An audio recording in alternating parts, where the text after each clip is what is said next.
Welcome to the show. I'm Tim Peter. Google introduced a bunch of new features at its recent I/O event, and the one I want to talk about the most is AI mode in search. You've probably been reading a lot about it, you've probably heard a lot about it. And the reason is because this is likely to be a huge deal from the perspective of your customers' behaviors and from the perspective of your business results. We all know that gatekeepers going to gate. You've heard me say that a lot. AI mode sure makes it seem as though Google is closing the gate on marketers, making it less likely that customers will click on links or visit your website after interacting with Google's platform. Why? Well, for starters, there aren't many links in it. Right? It's tough to click on a thing that isn't there. For another, they mostly link to companies' Google business profile page. That's not great. There is one huge exception coming, though, that we'll talk about in a bit. So, what's really going on here? Is Google closing the gate on marketers? And if they are, what can you do about it? This is episode 463 of The Big Show. Let's dive in. Today we're going to talk about AI mode in search. And Sundar Pichai was talking about this at I/O, and he was talking about AI overviews. He said, since launching at I/O last year, AI overviews have scaled up, these are quotes, to over 1.5 billion users every month in more than 200 countries and territories. He said that as people use AI overviews, we see they are happier with their results and they search more often. He said in our biggest markets like the US and India, AI overviews are driving over 10% growth in the types of queries that show them. And he followed that up by saying, what's particularly exciting is that this growth increases over time. He also said that AI overviews are one of the strongest drivers of growth for visual searches in Google Lens, and that Lens grew 65% year over year with more than 100 billion already this year. He didn't say whether those were 100 billion users or 100 billion searches. Regardless, one consequence that we're seeing at the moment is that Google is keeping most of the traffic from those searches to itself.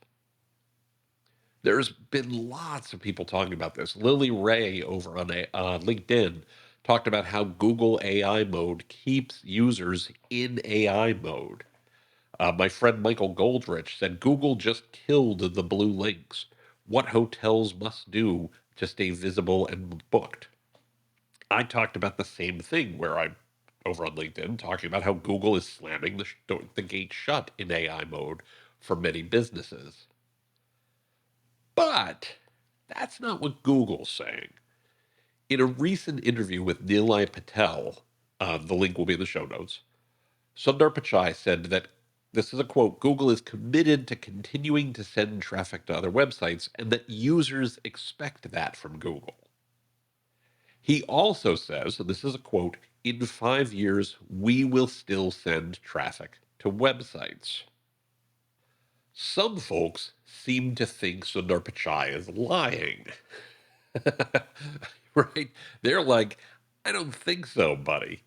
For instance, Lily Ray, this is a quote from her LinkedIn post. She said, in my opinion, Sundar didn't have great answers to Nilay's questions about why AI overviews haven't driven more traffic a year after launch. He, and seemingly every Google spokesperson, claims that it sends traffic to a broader set of websites.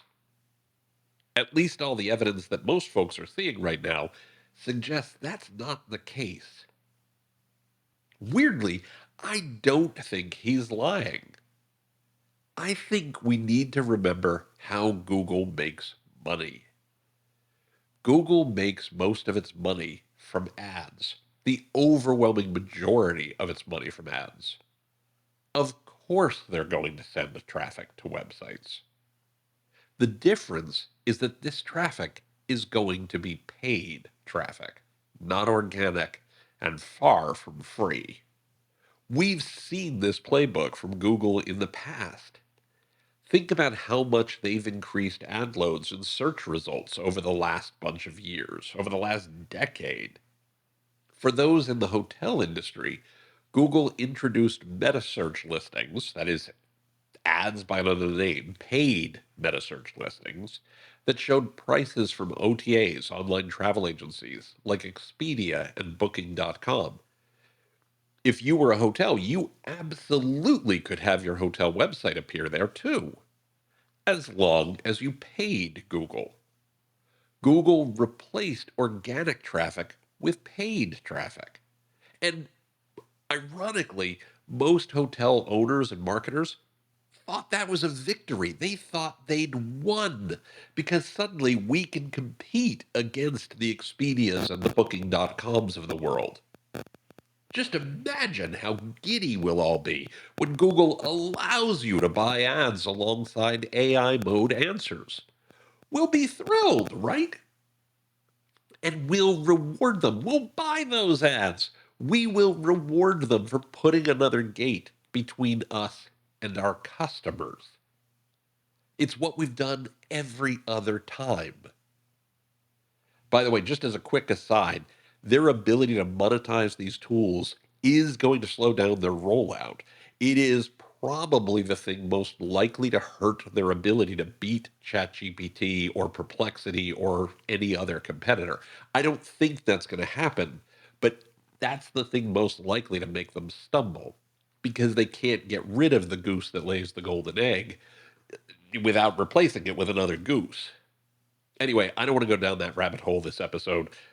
Rabbits, goose, geese, pardon all the farm animals today. I promise I'll come back to it another time. Back to the point at hand. Lily Grozeva has a great post on LinkedIn that says most marketers still think AI search is about content. It's not. It's about signals, and most of them live off your website. What Lily is talking about and what she's saying here is that she says this is a quote: if you're not referenced somewhere else, you're not understood by the AI, you're invisible. And she advises people to, and again, I'm giving her a quote here, make a map of influence. Use tools like Perplexity or Peak AI or Spark Turo to understand where your audience hangs out and how the LLMs use this information to train themselves. She then continues saying, then build your presence there in podcasts, LinkedIn, Reddit threads, guest quotes, third party coverage. And she concludes, you're not trying to rank, you're trying to be recognized. I love that phrase. You're not trying to rank, you're trying to be recognized. We need to keep this in mind.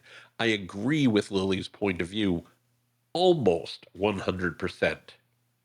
The key word there is almost. Nothing that Lily uncovered in her research is wrong, so far as I can tell. I absolutely agree that you have to make sure your web presence includes places where your customers hang out. These are the spokes of your hub and spoke strategy. If you've listened to the show before, you've heard me talk about spokes. You've heard me talk about the hub and spokes. I've got links in the show notes about how you can put these to work. Or, if you want, you can see chapter 5 of my book, available on Amazon.com and also linked to in the show notes. The fact remains, you need to build direct relationships with your customers. You need to provide the kinds of human centered, helpful content that answers customers' questions. And you need that content to exist where your customers are. That includes spokes like LinkedIn or Instagram or Reddit threads or what have you. You also can't rely solely, and solely is the important word here, on third party sites or else you're letting other folks control your access to customers. By the way, this isn't just Google's strategy, right? We know that gatekeepers going to gate. Many of the links in today's show notes are from brilliant people who I admire, and they're posting their content on LinkedIn. But LinkedIn itself is part of the problem. You can't see this content without a LinkedIn account. And most folks aren't duplicating their content and comments on their own sites. I know I'm not most of the time. Instead, we're putting ourselves behind their gates and thanking them for the privilege of being seen. What blows my mind is when you link to a post on LinkedIn, if you just copy and paste, the title of the link is Post Feed LinkedIn. Not who posted it, not what it's about, just an anonymous, amorphous LinkedIn post in a generic LinkedIn feed on LinkedIn. Remind me again whose brand you're building here? Again, it's our job to be seen. It doesn't matter if it's Google doing this or LinkedIn doing this or Instagram doing this or TikTok doing this. Your content plays a key role. It has to be seen, but it has to belong to you. So, not just the spoke, and to be fair, not just the hub. This is hub and spoke. You need to make sure you're using both, or else it doesn't matter where you show up. You're still not going to get traffic. You're still not going to get the kind of brand awareness you need, and you're certainly not going to do it for free. Once you get people to engage with you, you need to create deep, meaningful experiences that encourage your customers to search for you and recommend you by name to their friends and family and fans and followers. And as you build these relationships, you need to convince your customers that you're worthy and trustworthy to share their data with you so you can keep the conversation going.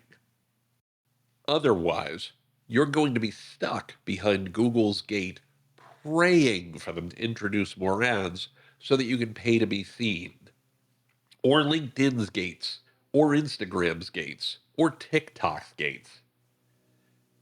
Google and the rest are trying to close the gate on marketers.